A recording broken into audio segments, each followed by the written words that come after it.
Hey, you've just stepped into the Caring Corner, where life's caregiving challenges meet a whole lot of heart and a dash of sass. I'm Mischelle O'Neill, and I'm here to serve up insights, inspiration, and real life tools to help you navigate caring for your kids and aging loved ones without forgetting about you. Expect everything from time management hacks and emotional wellness strategies to technology tips sprinkled with humor and tenacity. Are you ready? Let's get to it.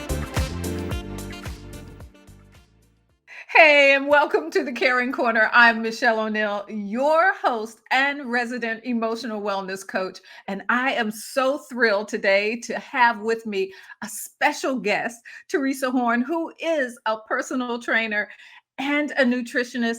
And you know how I love to keep care of this body, this special temple that we have, so that we can care and take care of those that we love in our family and others as well. So, thank you for being here on the Caring Corner. And this is on camera for those of you who would like to watch it instead of just listen. You can hop on over to YouTube and watch this episode of the Caring Corner. So, I'm going to bring Theresa on here so that we can just get started right into this. You know that I love having a conversation. So, Theresa, thank you for being here with us. Thank I you for know I'm having me. crazy. You're like, what is this girl talking about? But I am so thrilled that you are here with us today. Anything you'd like to say before we start? No, I'm excited to get started. Let's jump in. Okay, so Theresa Horne is the CEO of Theresa Horne Coaching and the author of Kingdom Strong, a 30-day walking journal for health. She is also a certified personal trainer, those letters NASM, and a fitness nutritional specialist, NASM as well, and soul care practitioner. Woo, can't talk today. I am so excited to have you here. That's why Theresa coaches people to live strong, body, mind, and soul to fulfill their kingdom purpose.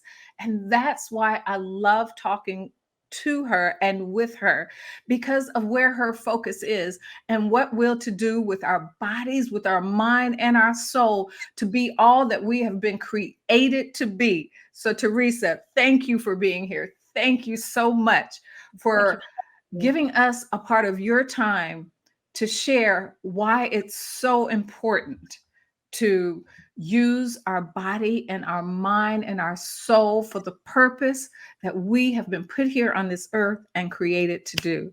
Welcome. Thank you. Thank you for having me. I'm excited. So I'm gonna let you go ahead and one of the things I want to do is I want you to talk a little bit about yourself, a little bit, and give us a little background of you. So can you share, first of all, a pivotal moment in your journey that led you to focus on health and the fact that health is actually for everyone, and why you became the health coach and personal trainer that you are, and how this has shaped your approach and your philosophy to life. Yeah. Okay.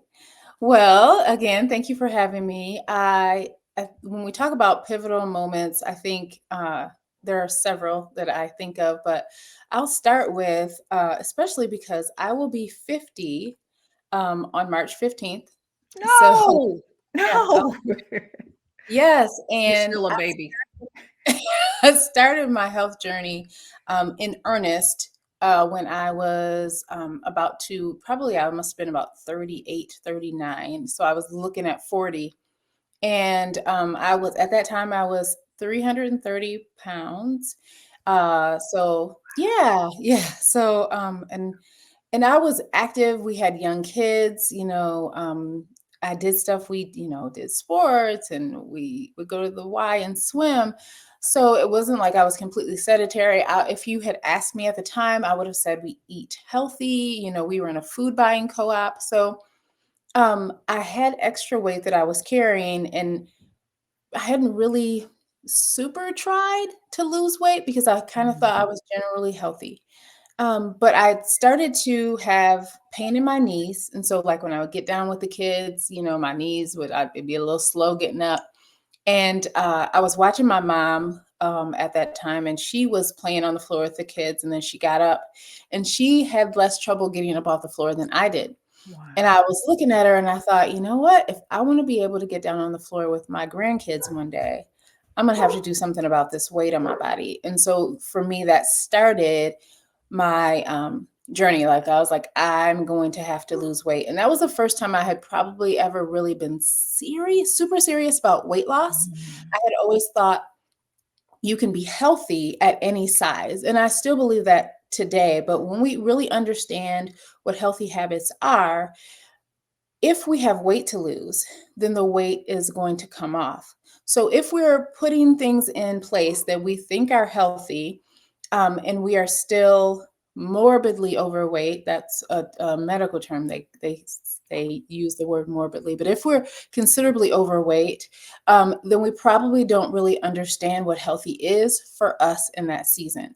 And so that was, I think, the first pivotal moment for me was realizing, okay, actually you need to focus on the weight loss component of this, and then going out and putting that together, figuring out what that meant for me in that season.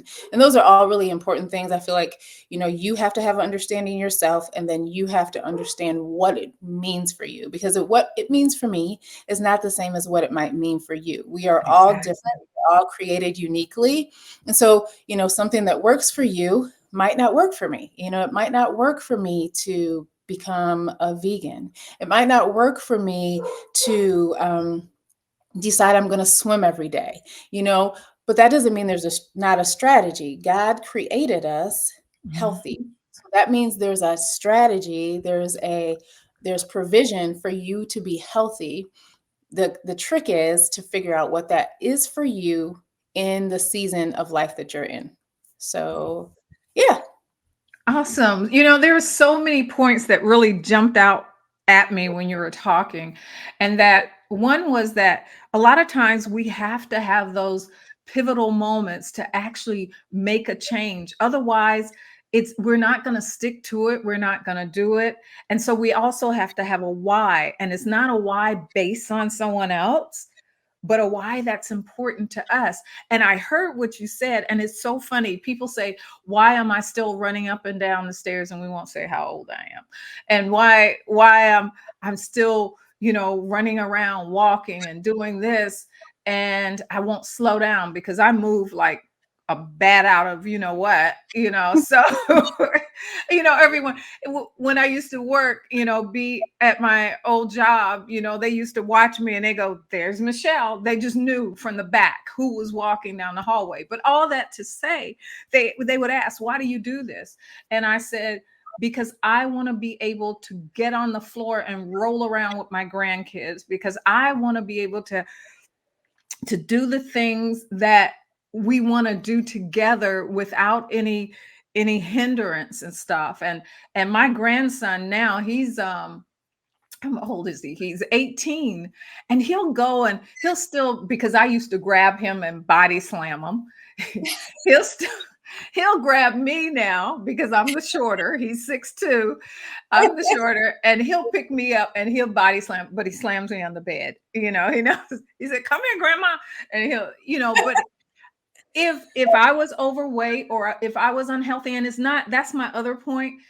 If I wasn't, in this shape of some type, he wouldn't have that fun and look forward to being with grandma or doing things with grandma. And then the other part that, and did you want to say something on that first? I'm gonna let you go ahead and talk. Well, I mean, I think you hit upon something that's really good. It, our culture is so focused on size and weight, and not really on healthy. If we, scroll on social media, we see all these images of what it's projected for us to feel like this is healthy, this is the ideal, this is what we should look like. And many of those people have done nothing to look that way. They look that way because that's their genetics. They look that way because it's altered for Photoshop. It's they're posing a certain way. They understand how to use angles. So we have these images in our head, and so we say, "Oh, I want to be just like that person." So we try all these things and we work really hard, and then when we don't have that image, we don't get that outcome, we get discouraged and we throw away the healthy things we were trying. Or worse yet, those people aren't healthy at all. And we try things that aren't healthy to try to get there. And so it's important that we look at what it's like for us. What does it mean for you to be healthy, to take the time to really look at that? It might not mean that you're 150 pounds. It might mean that you are healthy, but your size is bigger than what an Instagram model size would be, but you can run up to the top of a mountain. You can get on the floor with your grandkids. You can, run a mile if you need to. Things that actually matter. Your waist is not larger than your hips, because we know that when we carry a lot of weight around our waist, it's hard for our heart. So things that actually matter for outcomes of health, not matter for outcomes of pictures. So yeah, when you said that, I thought, yeah, that was a place to dig in. And so here's another pet peeve of mine. I don't know if you run into it. A lot of times we feel that we have to be overweight to be unhealthy, and that is a fallacy. Right. You can have eating disorder, you can have issues with food and with weight, but being on the small side. And I experienced that myself. I've always been on the smaller side. I won't say I've always been small, but I've always been on the smaller side. But I've always struggled with food and how I see myself. And Yes. so that's why when people are always talking about people being overweight, there are two sides to that coin. And so that's why I've learned to focus more on the health side of it. I mean, right now I have a game of Twister upstairs, and I played it with my grandkids, trying to teach them how to play Twister. They couldn't even do it. I outbeat them. I could twist in more more ways than they could. And they're like, "Grandma, this is hard." And I'm like, "No, come on, let's do this." And so it's more about, like you said, the health and the food. And my biggest struggle for me is with the food. And so I've learned the things that I had to put in place so that I didn't fall trap to the food. I mean, one of my hardest things, and I'm sure you'll speak to this, is when you go away and you're around family and everybody else has a way of eating, you fall into their way of eating when you're around them. And it's really hard to stay on track to what you want to do, because the foods that you would normally have at your home aren't available, or you're traveling on the road and all you see is fast food, Chipotle. But anyway, so, We were talking about yesterday. see, I know I can always go there and get a salad and Yeah. have good, healthy food on it. The Yeah. meat that I want for those who eat meat, and the vegetables that I want. So, you find what fast food places, Wendy's got their baked potato back. And so are you, Right. yes. And so I just get a baked potato with chives and I'm good. I don't need the butter. I don't need the sour cream, just a baked, because my body is craving some carbohydrates at that time. Right. Um, That's awesome. so I want to dive in. Girl, I told you I can talk on this forever. So Yeah. Yeah. so let's dive a little deep. I want to go a little deeper, and based on some of the things we've said, and considering the challenges that women face, especially my women. They're juggling their generational caregiving. So they're trying to be there for their husband, they're taking care of their kids, they're taking care of parent or another older loved one, and then they're still working. Right. And Yeah. so they have their personal ambitions and their professional responsibilities. So what common obstacles do you feel that they encounter when it comes to their health and their wellness? And with that, common obstacles, when you tell us about them, could you suggest some strategies for actually overcoming these challenges? Absolutely. I think one of the main challenges that I hear and I've experienced myself too is time, right? Like having enough time. And the thing is, we all have the same amount of time. It's really about how we choose to allocate that time. And as caregivers and things, I think for I'll speak for myself, but many of the women that I work with echo this is we enjoy caring for others, right? Like it's not, there's times where it feels like a task, but for the most part, we actually enjoy that. It's a part of how we express love to the people around us. Yes. So we want to do that, right? And then if Mhm. we have this um, juxtaposition of deciding if I'm going to care for others or if I'm going to care for myself, we tend to think care for others. I can figure it out. I can work it out on the end, because I'll speak for myself. I tend to be like, I can fix that, on my side, I'll fix it. I can do this for them, on my side, I can make the adjustment. Mhm. But the reality of it is, when we fly, we see this every time. The stewardess will let us know that when there's danger on the plane, if the oxygen goes down, you put the mask on yourself first Yep. before you help the other people. And we know that, we've seen that, but the truth of actually walking that out is something we have to learn.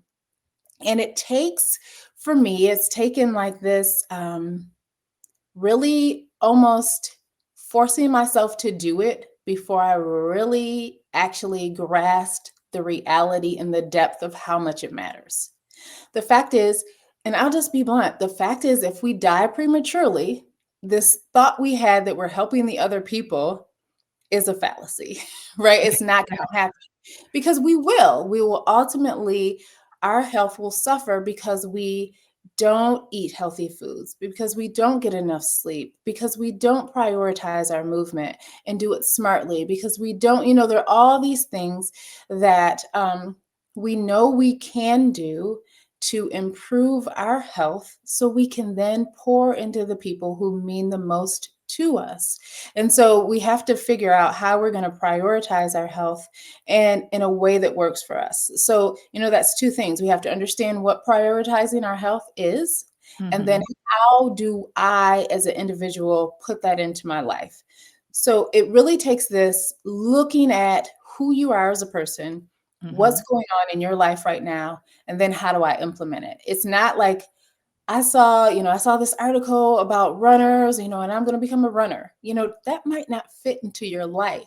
So we're working so hard to make this running schedule happen, but that's not what you're called to in this season. So you've got to take Mhm. a look at, okay, I end up usually having time on Wednesdays in the evening. Maybe that's when I can start, like really think about where you are and then make the plan on based in reality, not just like we see something or we get this idea. Really, where are you? And start there and build, because rarely we rarely jump into something and just it'll flow. We really need to build, and then we Mhm. can increase, and that's the healthiest way to make a habit anyway. It's to, build, start, and then build on top of something. Your body will respond better to changes like that, and it's more likely that you will stick with a change that happens that way. Awesome. These are great insights to why we do the things we do and how to make them last in our lives. It's actually, and I hear you say it often, it's a lifestyle change. It's deciding that this is who I am and this is the best way to get there, to be the best me, to operate in excellence, to be who I've been created to be. And we are created to be healthy, like you said earlier. I mean, and so often we fall off that trail, and it's a daily battle, even for me. It is a daily battle because I rather have the fried chicken than the baked chicken. I mean, just that's how I grew up. But Yes, I'm okay, and I've learned to find the joy in the chicken breast versus the chicken wing. Not saying, and it doesn't mean you have to totally give everything up. right, One, it's moderation, and two, it's convenience. How do you make convenience? So that's kind of where I want to go now. Is my ladies are busy, and you know that they're constantly taking care of each other, and like you said, the time is a factor. So I teach, and I'm a firm believer, is the time you have is the time you have. So how do you make it work for you? right. And I think just recently I did an episode actually on the fact that how do you get daily practices. I just talked about the morning, but how do you make daily practices in your day? And sometimes it's setting up the night before, making yogurt bowls that have the fruit and the granola in it already, so all you have to do is grab and go, and all the kids have to do is grab and go. But how do you do these things in your life? How do you get the exercise in? Hey, have you pushed a vacuum lately? You know, that's some good work. That's a good workout. So, mopping that floor, even if it's a wood floor, if you do it, that can be a good workout, and you can put weights on your legs or whatever. So these are the things that I want you to speak to. We're eager, all of us, my ladies, that's what I call them, my ladies.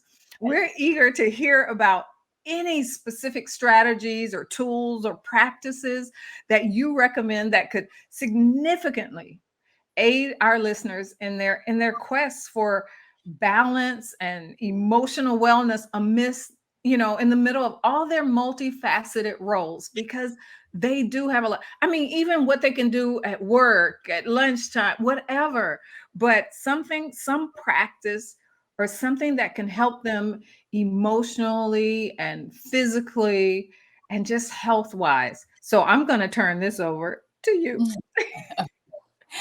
Yeah. So I think there's so many ideas that popped into my head when you were talking. One trick that I like to suggest is that when we're talking about building habits, is to build a new habit on top of a habit that you already have. So Mhm. you mentioned lunch, and lunch I feel is a great place to build onto a habit. So most of us are in the habit of having lunch, even if we don't take lunch, kind of like that 12 o'clock noon, there's a break that is built into our days, and to take 30 minutes to take a walk. And if you can do that outside, you'll get double duty because you'll get the exercise component.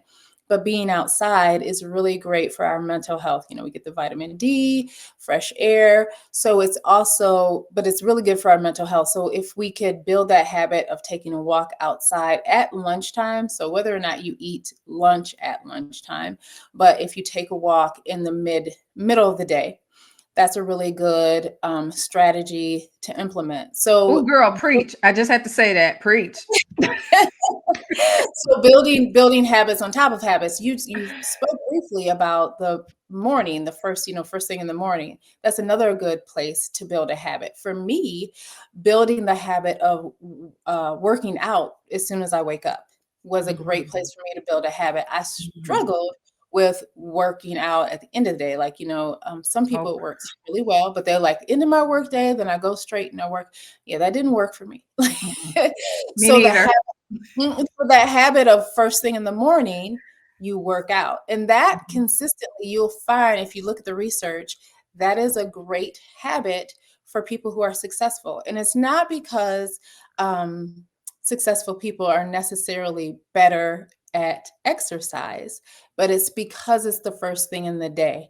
It's the time that makes the difference. And the reason that is because if you do something at the front of the day, you have more control of where your day goes, right? Like if you're doing Focused. something at 5, Mhm. Mhm. somebody might, this might happen, that might happen. If it's 6 a.m., it's not that likely that somebody's going to be requesting your time, unless your kids are really small. But that's how I ended up getting up so early. I would be up before everybody else, before everyone else needed me, and that would be my time. And that's been my habit for the last almost 10 years. It's Wow.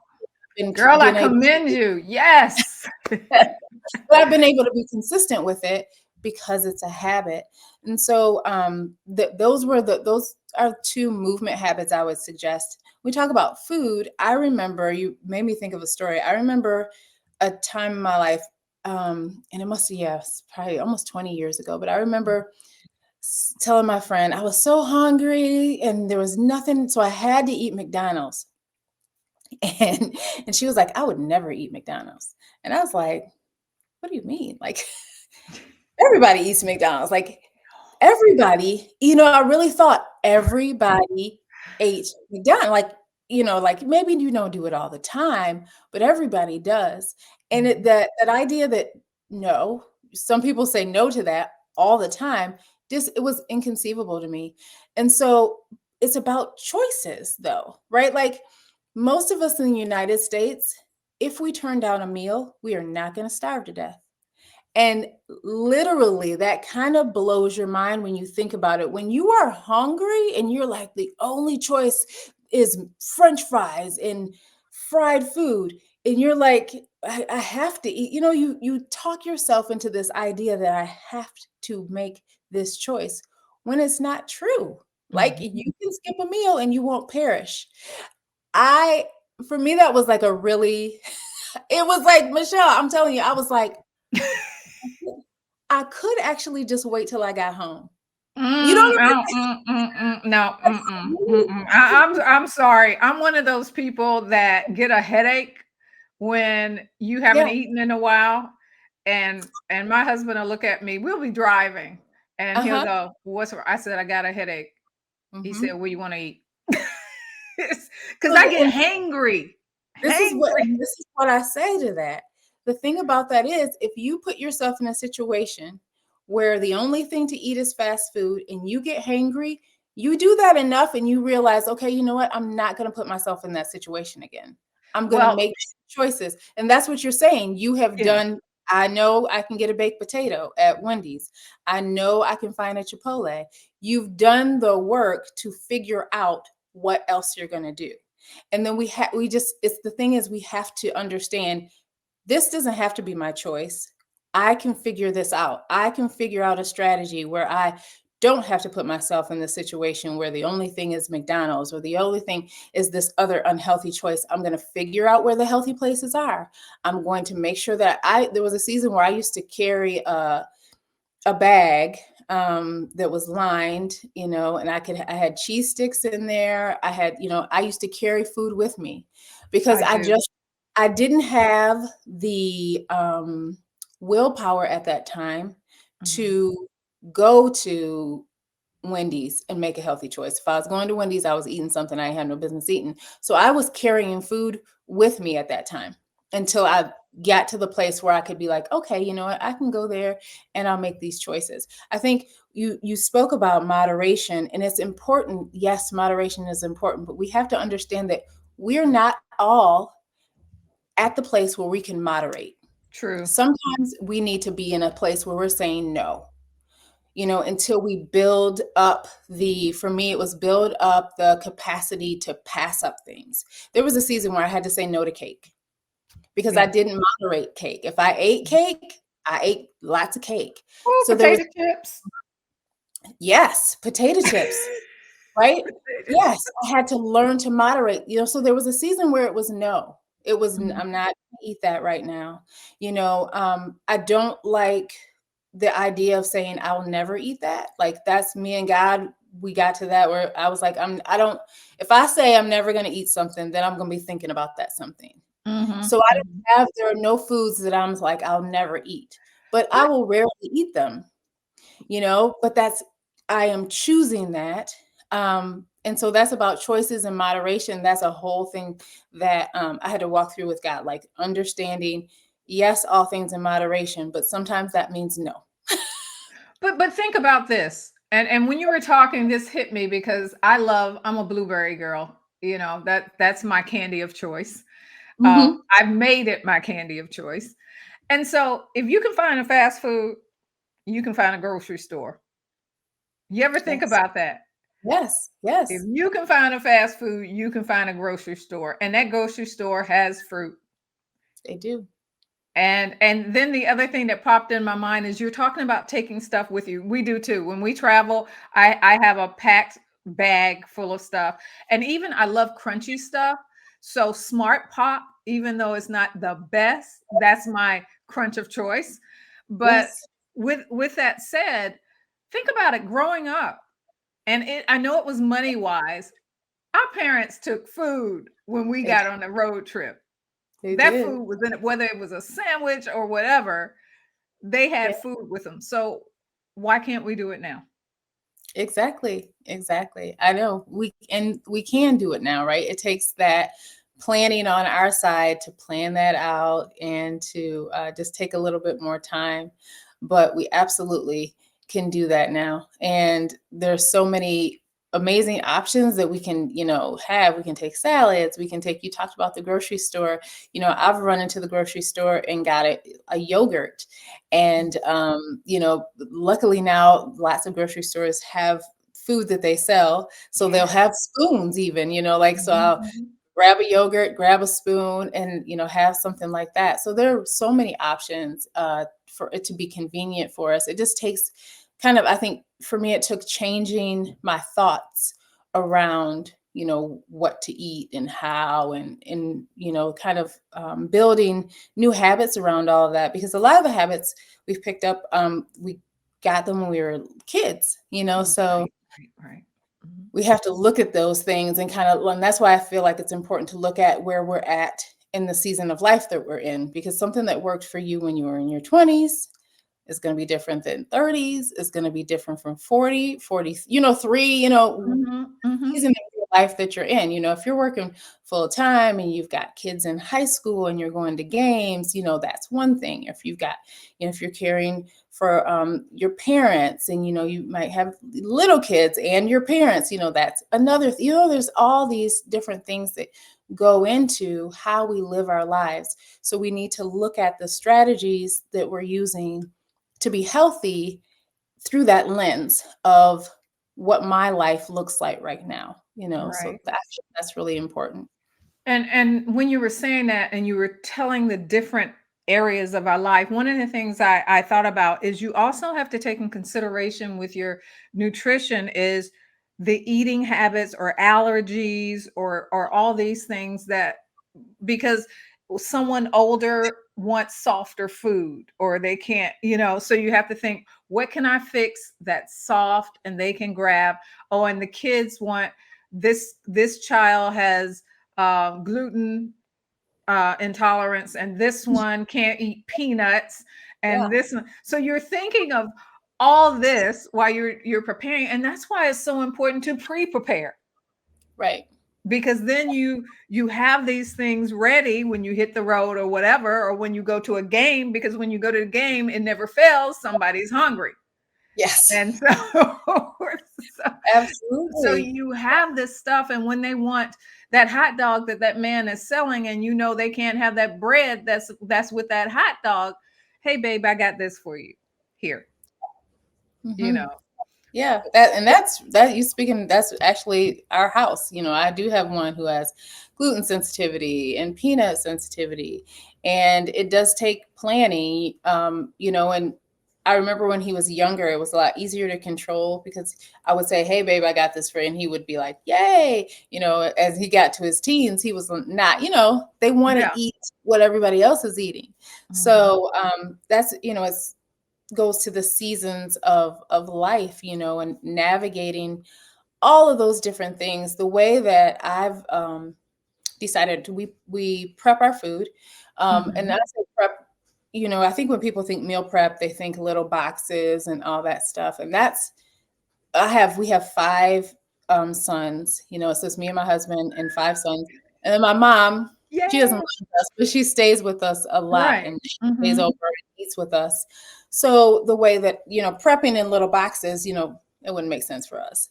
But Right. the way that I prep food is I prep our protein, I prep vegetables, and I usually prep like a grain. So, maybe rice or, a sheet of sweet potatoes, something like that. And then we build different meals with those quantities, those I things that I like prep. that. So, like one Yeah. thing I might prep is like chicken breast. I love the summer where my husband can grill because I'll have him, prep large quantities of meat. So we have a protein. So, you know, um, we might have Caesar salad with chicken breast one day, or we Mhm. might have chicken wraps one day, but that chicken is the thing that was prepped. And so I probably am not going to eat the wrap because I don't eat gluten either. Mhm. So, but I may make a salad with the chicken and they can have a wrap with the chicken, but the base, that chicken is prepared. So we Mhm. don't all have to eat exactly the same thing, but there's a similar base. Like think of the same thing with spaghetti. I would prep a large quantity of meat sauce. I'm not going to eat spaghetti, but I have, when we first started going gluten free, we would make regular noodles with, that have gluten, and then we make gluten free noodles. But that base of the Mm. meat sauce would be the same thing. No zoodles? You know what? I tried that. I did not. And this is love that you brought that up because it's good. It's a good example of that strategy didn't work for me. So many Okay. people they're like, yo, zucchini noodles. I was like, you know what? I don't really care for them like that. I just rather eat the meat sauce. Like y'all can save all that part, but it's a great strategy, right? But had I Mhm. been like, I gotta eat these, this is the only way to do this, it wouldn't have worked. So I had to Right. understand that's not for me. That's great for other people, but that strategy isn't for me. So, yeah, if thinking about prepping, not necessarily little boxes of food, but quantities of food that you can use for different things, that's Right. going to save you time. So, your protein, boiled eggs. Boiled eggs is another one. If you prep boiled eggs, you can do so many things with boiled eggs. So, having that prepared, and so you can quickly put something together. So, you think like, we're running late, we got home late from a basketball game, we should just run to McDonald's or run to a fast food restaurant. No, I've got chicken prepped at home. We can make chicken quesadillas. That takes like Mhm. 5 seconds, Mhm. put the chicken and the cheese and melt it. That takes like 5 minutes. That's Chicken just tacos. yeah. So you have these things that you've prepared that help you stick to eating healthier, which is, what we want to do. And when you're on the go, one of the things I like is, and I look at what they put in it but rotisserie chicken. Yeah. And because sometimes you don't have the time to roast a chicken. Yeah. But that rotisserie chicken can be 3 to 4 meals throughout that day, whether it's chicken salad and, like you said, all the other things, chicken enchiladas, chicken whatever. And it's Right. already wonderfully flavored and the grease has rolled off of it. So Yeah. there there are ways that we can find ways to make things happen. But I want to hit this one more question Okay. on a more personal note. What is the one piece of advice that you wish that you had received earlier in your journey? And how would it have changed your path? Let's see. I think uh, I think the one piece of advice that I wish I would have received is and it's a hard one. It's hard to even say. It's like you have to prioritize your health and you have to do it for you. And you said it, but I think like that takes like a sinking in that has to happen because I hear it a lot. People are like, oh, I'll have married women who want their husbands to join them, or if I can get my best friend to join me, it'll be better. We're wanting to bring someone with us. We're wanting somebody, if we could do this together, if we can start this diet together, if we can work out together, and that, yes, That would be awesome. Mhm. But the fact is, the likelihood that you'll have the same level of commitment together is rare. And I know everybody's like, oh, but it's true. You have got to commit for yourself. Because if you don't, there are going to be times where your well meaning friend is not going to want to do it. Mhm. Your husband, who was started out super committed, is not going to want to do it. Yes, invite them, but you've got to decide and make the commitment for yourself. And I feel like that if I had learned that earlier, it would have been a lot easier. Wow.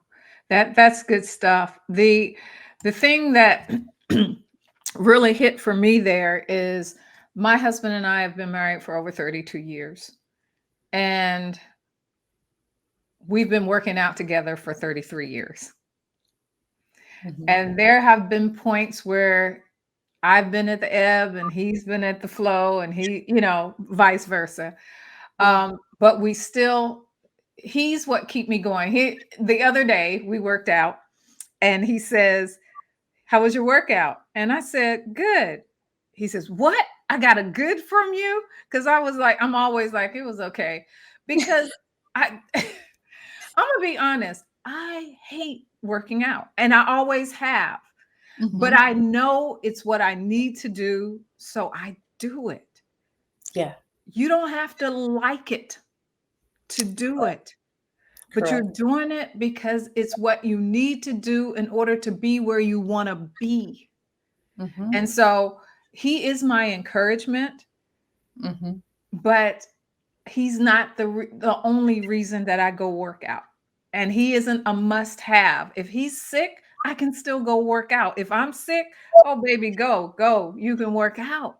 And there are Mhm. times that I love walking.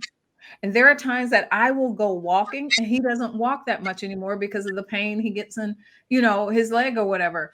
But you know what? And I have to say this. We went on a cruise together and Oh. every day he walked with me because he knew that was something I wanted to do. And he made that commitment with me. And so That's that makes it more fun, but neither one of us are dependent on the other to keep taking care of our health, whether it's food or whether it's our bodies. And I just yes. needed to say that. That's and it's beautiful. I there have been times where I've been able to work out with my husband super consistently. He has the diagnosis of an autoimmune condition. Mhm. So and that's a whole different story. But the reason he was able to know is because we were consistently working out, and he could tell that there was something different in his body. But there have been times where, we've been really super consistent and we've been on it together. And then there's been times where he's kind of like not so consistent. But had I been like, oh, well, I'm gonna, not be, it really does take that. Um, you have to decide for yourself. And, it's your story is so encouraging and beautiful. I think that sometimes people get too enamored with that story and they want that for themselves, and like we're not all going to get it. You know Mm-mm. what I mean? We're not all going to be billionaires. We're not all going to have that story, like, and we think of that, we but if we're waiting for that, to start, then we're not going to get there. The reason my husband started working out again is because I was consistently working out. And he'll tell the story. He was like, I was like, I need to go up in the gym and see what she doing. Like,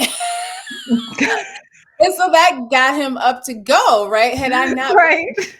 had Well, I well, not been consistent, he probably wouldn't have went. Yeah. but So I just want to say to back up on our story, both of us were working out before we met each other. It wasn't we all of a sudden met each other and started working out. That was mhm, part of our daily life before beautiful. we even met each other. And it was just something that we decided since we both uh, felt the importance of it Mhm. that we would do it together. and it would be a place for us to strengthen our relationship. So it Yes. really had nothing to do with us deciding to work out because we were married. It was a practice and a habit that we had before. Right. So And a habit with benefits, I'll say. I mean, we can throw that in there because working out with your spouse does help all types of chemistry. Right? all right, let me behave myself. Sorry. G Yeah. rated. No. So, Yeah. there is so much we can talk about, and there's key takeaways that I want to get into. But before we do that, and I'm totally off script, but that's okay. Give me one. I'm just going to hold you to one exercise that we can do, that we can push in, even if we only have 5 minutes or 3 minutes, that we can do to energize ourselves and to shift our mindset and get grounded. That's it. Ooh, okay. Energize ourselves, shift our mindset, and get grounded. There's so many exercises. It's got to be one we can do quick. It's This is got to be one we can do quick. really quick. So I would say then, I tend to be a squats girl. So I Mm. would say squats. And to Ooh, I feel the pain already. Go ahead. how about, Woo. yeah, squats is gonna be my answer. And I'm gonna say like not a squat, you think squat, air squat, but like a chair. Mhm. So choose a chair, like a chair, dinner table chair, and this is gonna have lots of benefits. So this is the one. So sit in a chair, stand up, don't hold on to the sides, don't hold on to anything, but like kind of have your arms up, or you can do this, but sit, stand.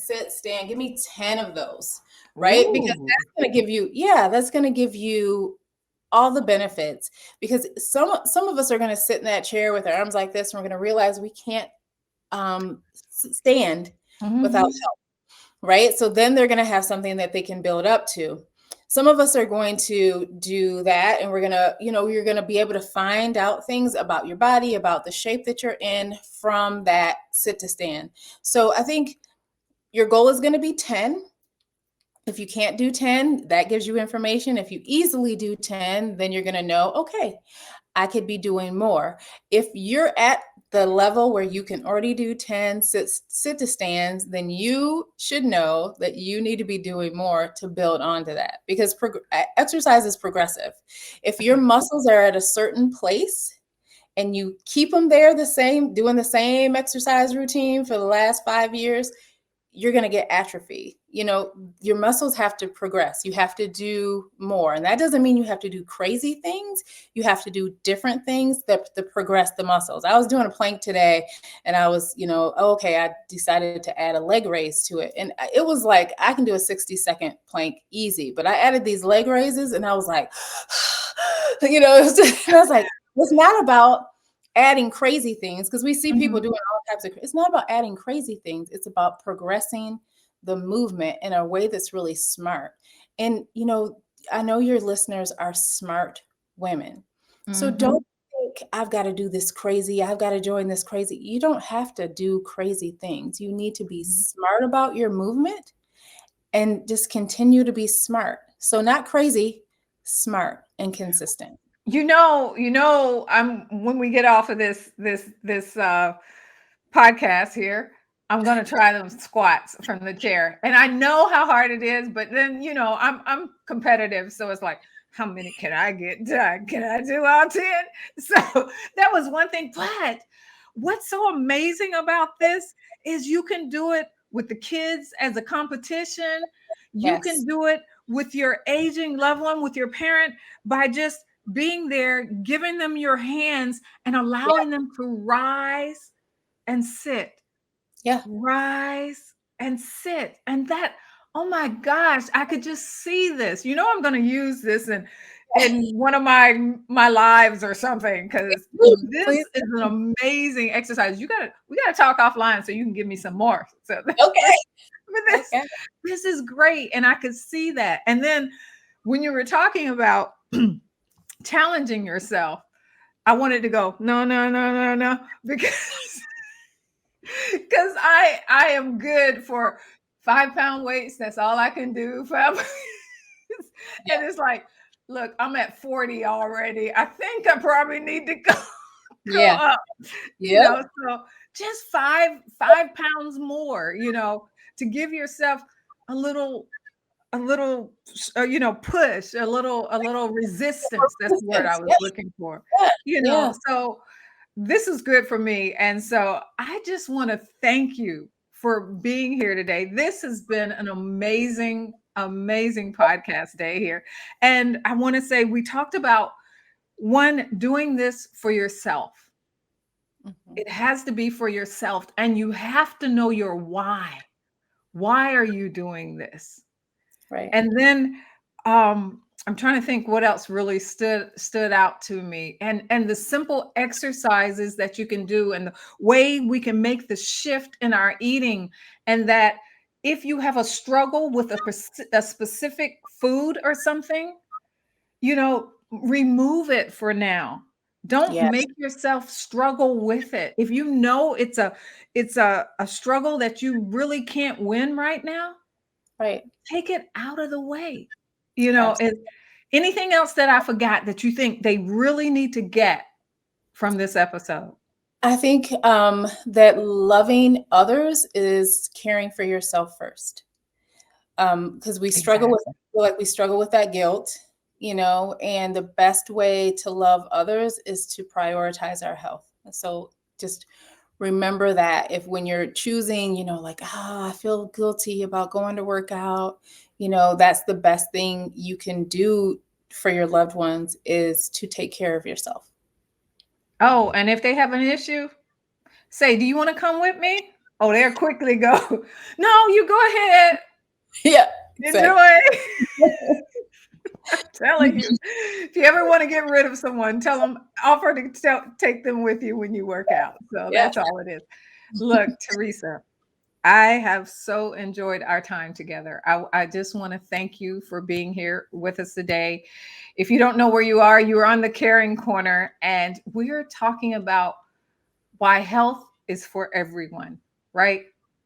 Yeah, So, it health is. is for everyone. So thank you again for being here with Mischelle O'Neill and our special guest, Theresa Horne, as we talk about your health and how you can make your journey, your caregiving journey, because you're always caring, whether it's with an aging loved one or your kids or your husband, you are a caregiver because you give so much. Thank you for being here with us. Take care. See you next time. Bye Bye-bye. bye. All right. That's a wrap for today at the Caring Corner. We've tackled some big topics, but remember, you're not in this alone. Subscribe to keep the wisdom and warmth coming.